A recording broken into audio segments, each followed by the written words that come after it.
जय हिंद। स्वागत है आपका डीडीएस टॉक्स पर, देश, धर्म और शिक्षा का संगम, जहां हम 9th से 12th तक की परीक्षा तैयारी को आसान और मोटिवेशनल बनाते हैं। आज हम इतिहास का एक बहुत ही दिलचस्प अध्याय पढ़ने वाले हैं, भूमंडलीकृत विश्व का बनना। देखिए, जब हम ग्लोबलाइजेशन या भूमंडलीकरण शब्द सुनते हैं तो हमें लगता है कि अरे ये तो कोई नई बात है, पिछले कुछ दशकों की ही बात होगी। लेकिन आज हम देखेंगे कि कैसे दुनिया के जुड़ने की ये प्रक्रिया, मतलब व्यापार, लोगों का एक जगह से दूसरी जगह जाना और विचारों का आदान प्रदान, इसका एक बहुत लंबा और वाकई में बहुत रोमांचक इतिहास रहा है। तो सब्सक्राइब करें और चलिए सीखते हैं। भारत माता की जय। तो चलिए सबसे पहले ये समझते हैं कि ये भूमंडलीकरण आखिर है क्या। देखिए, बिल्कुल आसान शब्दों में कहें तो ये एक ऐसी इकोनॉमिक व्यवस्था है जिसमें दुनिया के सारे देश व्यापार, टेक्नोलॉजी और कल्चर के जरिए एक दूसरे से कनेक्ट हो जाते हैं। जैसे आज हम अमेरिका में बनी कोई फिल्म देख पाते हैं या चीन में बना कोई फोन इस्तेमाल करते हैं। ये सब कुछ भूमंडलीकरण की वजह से ही तो मुमकिन हुआ है।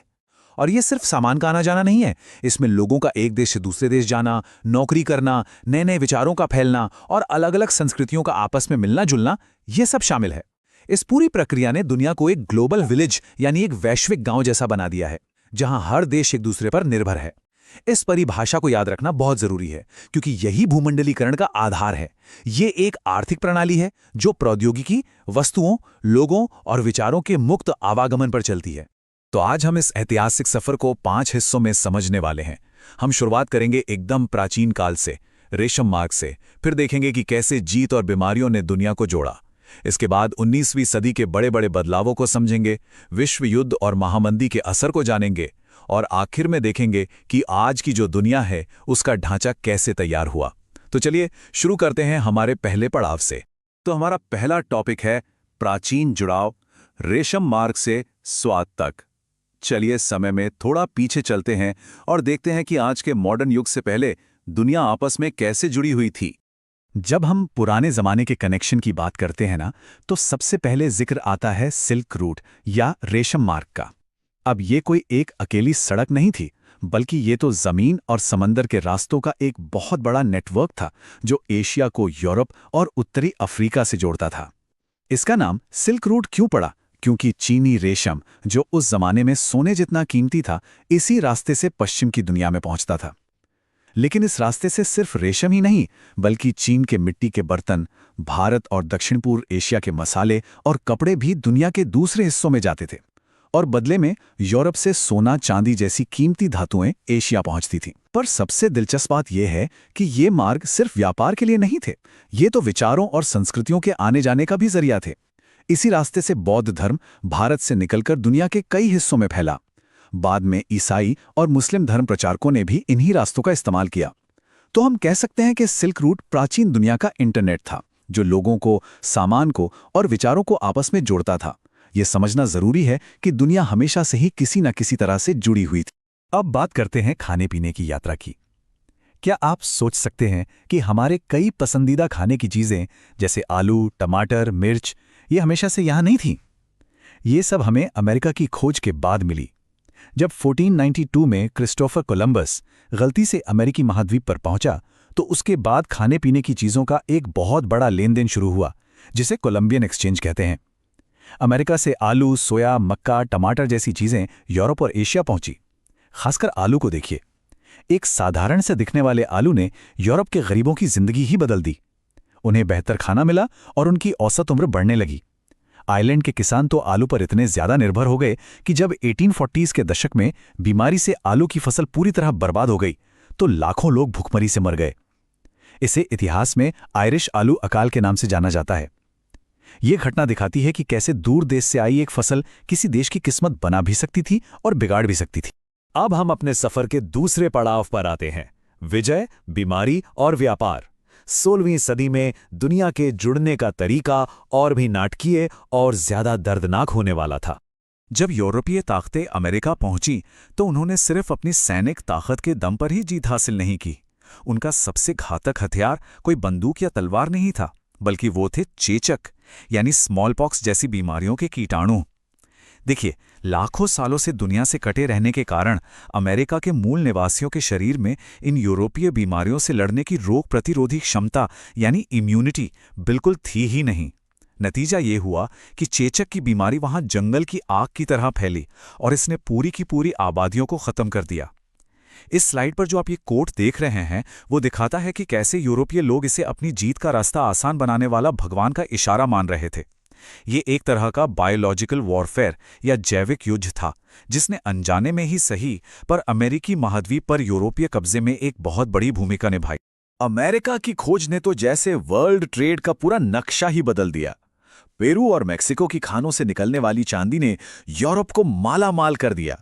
इस पैसे का इस्तेमाल यूरोप ने एशिया, खासकर भारत और चीन के साथ व्यापार करने के लिए किया। अब इसे ऐसे सोचिए, अमेरिका की चांदी ने यूरोप को एक ऐसी सुपर पावर चाबी दे दी जिससे वे एशिया के व्यापार का ताला खोल सकते थे। पहले विश्व व्यापार का सेंटर एशिया हुआ करता था, लेकिन इस नई दौलत की वजह से धीरे धीरे वर्ल्ड ट्रेड का सेंटर पश्चिम की ओर यानी यूरोप की तरफ खिसकने लगा। अब यूरोप सिर्फ एक ग्राहक नहीं रहा, बल्कि दुनिया के व्यापार का नया बॉस बन गया। और इस पूरी प्रक्रिया में अफ्रीका से लाए गए लाखों गुलामों को अमेरिका के बागानों में काम पर लगाया गया ताकि यूरोप के बाजारों के लिए कपास और चीनी का उत्पादन हो सके। इस तरह दुनिया के सारे महाद्वीप एक बहुत ही जटिल और शोषक व्यापारिक व्यवस्था में बंध गए। चलिए अब 19वीं सदी में चलते हैं। ये वो दौर था जब आर्थिक, सामाजिक और तकनीकी बदलावों ने दुनिया को और भी तेजी से और भी गहराई से आपस में जोड़ दिया था। अर्थशास्त्रियों ने 19वीं सदी की वैश्विक अर्थव्यवस्था को समझने के लिए 3 तरह के फ्लोज या प्रवाहों का जिक्र किया है। पहला था व्यापार का प्रवाह, मतलब कपड़ा और अनाज जैसी चीजों का व्यापार बहुत तेजी से बढ़ा। दूसरा था श्रम का प्रवाह, यानी लाखों लोग काम की तलाश में यूरोप से अमेरिका और ऑस्ट्रेलिया जैसे देशों में जाकर बस गए। और तीसरा था पूंजी का प्रवाह, मतलब इन्वेस्टर्स दूसरे देशों की परियोजनाओं में पैसा लगा रहे थे। इसका एक बहुत अच्छा उदाहरण है ब्रिटेन का कॉर्न लॉ।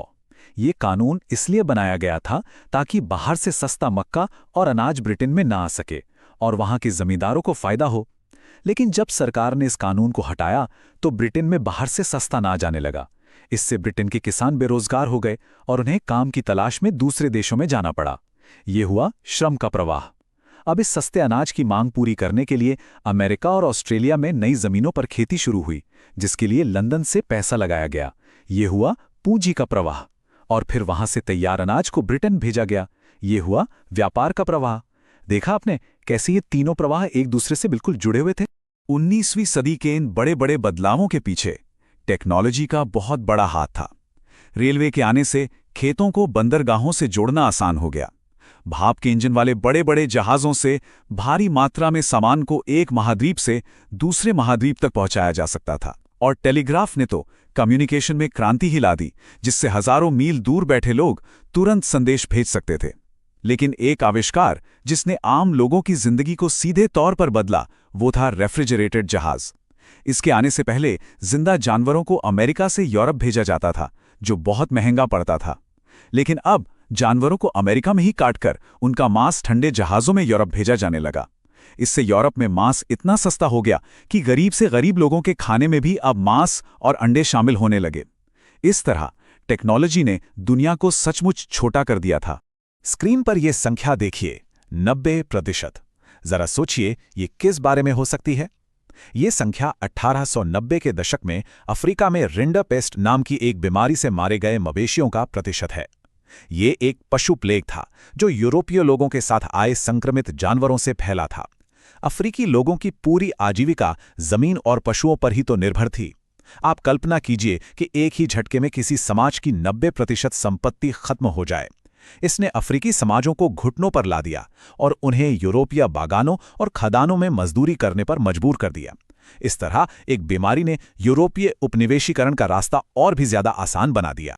19वीं सदी का एक और काला सच था अनुबंधित श्रम, जिसे गिरमिटिया मजदूरी भी कहते हैं। ये गिरमिटिया शब्द अंग्रेजी के अग्रीमेंट शब्द से ही बना है। ये एक तरह की बंधुआ मजदूरी थी जिसमें भारत और चीन से लाखों मजदूरों को 5 साल के कॉन्ट्रैक्ट पर कैरेबियाई द्वीप, मॉरिशस, फिजी जैसी जगहों पर बागानों और खदानों में काम करने के लिए ले जाया गया। उन्हें झूठे वादे करके भर्ती किया जाता था, लेकिन वहां पहुंचने पर उन्हें जानवरों से भी बदतर हालात में काम करना पड़ता था। इसीलिए कई इतिहासकारों ने इसे नई दास प्रथा भी कहा है। इन मजदूरों ने वहां अपनी एक नई संस्कृति बनाई, जिससे चटनी म्यूजिक जैसे नए और मिले जुले सांस्कृतिक रूपों का भी जन्म हुआ। अब हम 20वीं सदी के उस दौर में आ रहे हैं जहां वैश्विक जुड़ाव के कारण ही वैश्विक संघर्ष और संकट पैदा हुए। ये वो समय था जब दुनिया ने पहली बार देखा कि एक दूसरे से जुड़ने के कितने भयानक नतीजे भी हो सकते हैं। पहला विश्व युद्ध 1914-1918 पहला आधुनिक औद्योगिक युद्ध था। इसमें मशीन गन, टैंक और हवाई जहाज़ों का इतना भयानक इस्तेमाल हुआ कि लाखों लोग मारे गए। इस युद्ध ने 19वीं सदी की पूरी आर्थिक व्यवस्था को तहस-नहस कर दिया। इस युद्ध का सबसे बड़ा और दूरगामी आर्थिक नतीजा ये था कि युद्ध के खर्चों को पूरा करने के लिए ब्रिटेन ने अमेरिका से भारी कर्ज लिया था। नतीजा ये हुआ कि युद्ध के बाद अमेरिका दुनिया का सबसे बड़ा कर्जदाता देश बन गया, जबकि ब्रिटेन एक कर्जदार देश बन गया। वैश्विक आर्थिक शक्ति का जो केंद्र था वो ब्रिटेन से खिसककर अमेरिका पहुंच गया। युद्ध खत्म होने के बस एक दशक बाद ही दुनिया एक और बहुत बड़े संकट में फंस गई, 1929 की आर्थिक महामंदी यानी द ग्रेट डिप्रेशन। ये संकट इतना भयानक था कि ये 30 के दशक के मध्य तक बना रहा। इसके दो मुख्य कारण थे। पहला, खेती में जरूरत से ज्यादा उत्पादन। सोचिए, किसानों ने इतनी फसल उगा दी कि बाजार में अनाज की बाढ़ आ गई, और जब कोई चीज बहुत ज्यादा होती है तो उसकी कीमत गिर जाती है। किसानों की सारी मेहनत पानी में चली गई और वे बर्बाद हो गए। दूसरा, अमेरिकी निवेशकों ने दूसरे देशों को कर्ज देना बंद कर दिया और अपना पैसा वापस खींच लिया। अब चूंकि उस समय दुनिया की अर्थव्यवस्था अमेरिकी कर्ज पर बहुत ज्यादा निर्भर थी, इसलिए यह संकट जंगल की आग की तरह पूरी दुनिया में फैल गया। अमेरिका में हजारों बैंक और कंपनियां बंद हो गईं, बेरोजगारी आसमान छूने लगी और वैश्विक व्यापार एकदम ठप हो गया। महामंदी का असर भारत पर भी बहुत बुरा पड़ा, जो उस समय एक ब्रिटिश उपनिवेश था। 1928 से 1934 के बीच भारत का इंपोर्ट एक्सपोर्ट लगभग आधा रह गया और गेहूं की कीमतें भी 50% तक गिर गईं। इसका सबसे ज्यादा नुकसान भारतीय किसानों को हुआ। खेती के सामान की कीमतें तो गिर गईं, लेकिन अंग्रेजी सरकार ने लगान वसूलने में कोई छूट नहीं दी। बंगाल के जूट उत्पादक जो बोरियां बनाने के लिए कच्चा पटसन उगाते थे, वो तो पूरी तरह तबाह हो गए क्योंकि निर्यात बंद हो चुका था। किसान कर्ज के बोझ तले लगातार दबते चले गए। ये हमें दिखाता है कि कैसे वैश्विक अर्थव्यवस्था में एक जगह का संकट दुनिया के दूसरे कोने में बैठे एक आम इंसान की जिंदगी को तबाह कर सकता है। और अब हम अपने अंतिम पड़ाव पर हैं। 2 विश्व युद्धों और महामंदी की तबाही ने दुनिया को ये सिखा दिया था कि आर्थिक स्थिरता के बिना शांति संभव नहीं है। इसलिए दुनिया के नेताओं ने एक ज्यादा स्थिर वैश्विक आर्थिक व्यवस्था बनाने की कोशिश की। दूसरे विश्व युद्ध के दौरान ही 1944 में अमेरिका के ब्रेटन वुड्स नाम की जगह पर एक सम्मेलन हुआ। इसका मुख्य उद्देश्य था कि भविष्य में महामंदी जैसी आर्थिक अस्थिरता से बचा जा सके। इस सम्मेलन में 2 बड़ी संस्थाओं की स्थापना हुई, अंतर्राष्ट्रीय मुद्रा कोष यानी IMF और विश्व बैंक यानी वर्ल्ड बैंक। इन्हें ब्रेटन वुड्स की जुड़वा संतानें भी कहा जाता है। IMF का काम था सदस्य देशों के व्यापार घाटे और मुनाफे को बैलेंस करना, जबकि विश्व बैंक का काम था युद्ध के बाद तबाह हुए देशों के पुनर्निर्माण के लिए कर्ज देना। ये समझना बहुत जरूरी है कि ब्रेटन वुड्स ने ही आज की वैश्विक आर्थिक व्यवस्था की नींव रखी थी। इसने एक स्थिर विनिमय दर प्रणाली यानी फिक्स्ड एक्सचेंज रेट सिस्टम स्थापित की, जिसका लक्ष्य था वैश्विक व्यापार को बढ़ावा देना और आर्थिक स्थिरता लाना। दूसरे विश्व युद्ध के बाद दुनिया में एक और बड़ी क्रांति हुई, उपनिवेशीकरण, डीकोलोनाइजेशन। भारत समेत एशिया और अफ्रीका के दर्जनों देश आजाद हो गए, लेकिन इन नए नए आजाद हुए देशों को विरासत में मिली थी गरीबी और पिछड़ापन। जल्द ही उन्होंने महसूस किया कि IMF और विश्व बैंक जैसी संस्थाओं पर तो पश्चिमी ताकतों का कंट्रोल है और उनकी नीतियां अमीर देशों के फायदे के लिए बनाई गई हैं। इसलिए इन विकासशील देशों ने मिलकर अपना एक समूह बनाया जिसे G77 कहा जाता था। उन्होंने एक नई अंतर्राष्ट्रीय आर्थिक व्यवस्था NIEO की मांग की। वो चाहते थे कि उन्हें अपने प्राकृतिक संसाधनों पर पूरा नियंत्रण मिले, अपने कच्चे माल की सही कीमत मिले और विकसित देशों के बाजारों में अपना सामान बेचने के बेहतर मौके मिले। ये अपने आर्थिक भविष्य को अपने हाथों में लेने की एक लड़ाई थी। तो हमने देखा कि कैसे प्राचीन सिल्क रूट से लेकर आज के डिजिटल दुनिया तक भूमंडलीकरण का सफर उतार चढ़ाव से भरा रहा है। इसने दुनिया को जोड़ा है, व्यापार और समृद्धि लाई है, लेकिन इसके साथ साथ संघर्ष, असमानता और शोषण का भी एक लंबा इतिहास जोड़ा है और ये सफर आज भी जारी है। तो अंत में मैं आपके लिए एक सवाल छोड़ता हूं, इतिहास के इन सबकों को देखते हुए आपको क्या लगता है कि आज की इस जुड़ी हुई दुनिया में भूमंडलीकरण के सबसे बड़े फायदे और नुकसान क्या हैं?